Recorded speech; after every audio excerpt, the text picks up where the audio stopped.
আমার প্রিয় ষষ্ঠ শ্রেণীর ছাত্রছাত্রীরা, সামনেই তো তোমাদের প্রথম পর্যায়ক্রমিক মূল্যায়ন 2026-এর পরীক্ষা রয়েছে।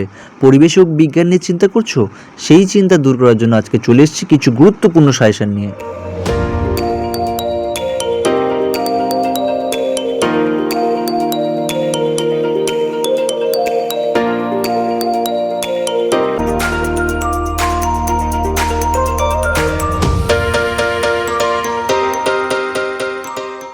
সবার প্রথমে রয়েছে প্রশ্নের মান 1 নম্বরের কিছু ইম্পর্টেন্ট প্রশ্ন তোমাদের ফার্স্ট ইউনিট টেস্টের জন্য। 1-এ রয়েছে আমাদের চোখ ভালো রাখতে সাহায্য করে ভিটামিন এ। 2-এ রয়েছে ম্যালেরিয়ার ওষুধ হলো কুইনাইন।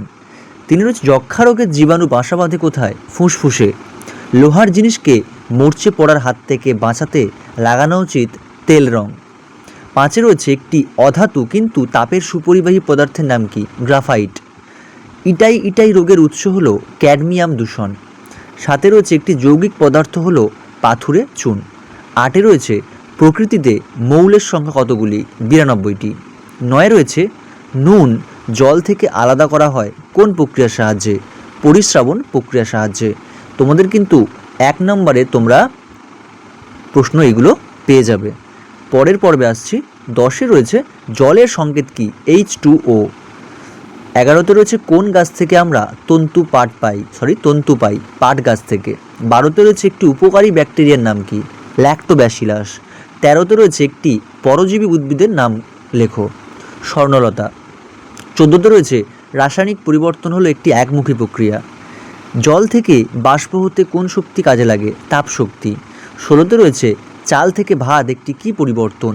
একটি রাসায়নিক পরিবর্তন। তাহলে তোমরা কিন্তু এক কথায় উত্তর প্লাস তোমরা MCQ তোমরা কিন্তু এখান থেকেই পেয়ে যাবে।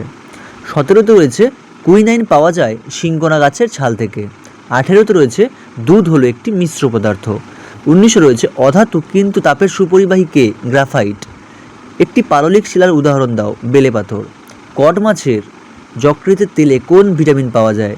ভিটামিন এ এবং ভিটামিন ডি। এই হলো তোমাদের MCQ মাল্টিপল চয়েস এবং তোমাদের এক কথায় উত্তর সব কিন্তু আমি একসাথে তোমাদেরকে দিয়ে দিয়েছি।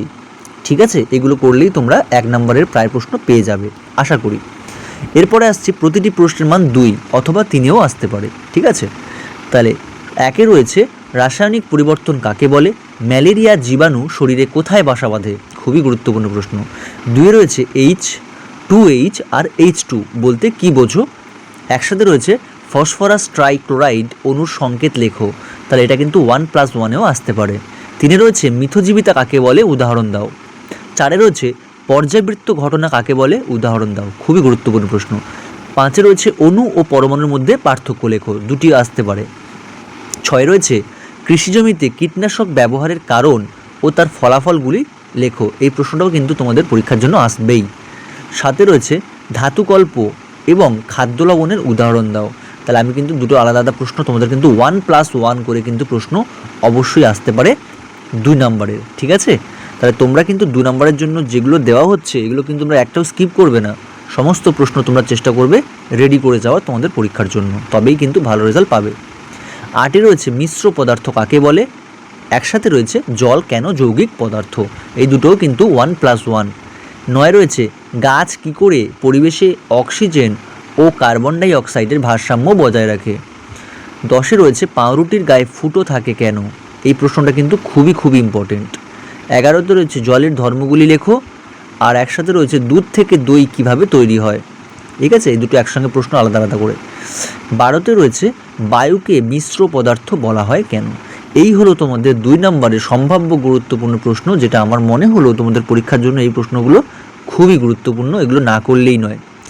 ঠিক আছে, এই সমস্ত প্রশ্ন তোমরা যদি রেডি করে যেতে পারো 1 নম্বর আর 2 নম্বরের এই প্রশ্নগুলো, তবে তোমরা কিন্তু পরীক্ষায় ভালো একটা রেজাল্ট আশা করি তোমরা করতে পারবে।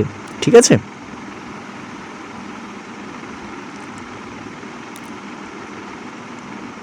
তাহলে তোমাদের সাথে দেখা হচ্ছে পরবর্তী ভিডিওতে। ভিডিওটা ভালো লাগলে চ্যানেলটা সাবস্ক্রাইব করে পাশে থাকবে এবং পাশে থাকা বেল আইকনটা ক্লিক করে দেবে, যাতে ভিডিও পোস্ট করার সাথে সাথে তার নোটিফিকেশনটা তোমাদের সামনে পৌঁছে যায়। দেখা হচ্ছে পরবর্তী একটা সাজেশনের ভিডিও নিয়ে। চ্যানেলটি এখনই সাবস্ক্রাইব করে পাশে থেকো।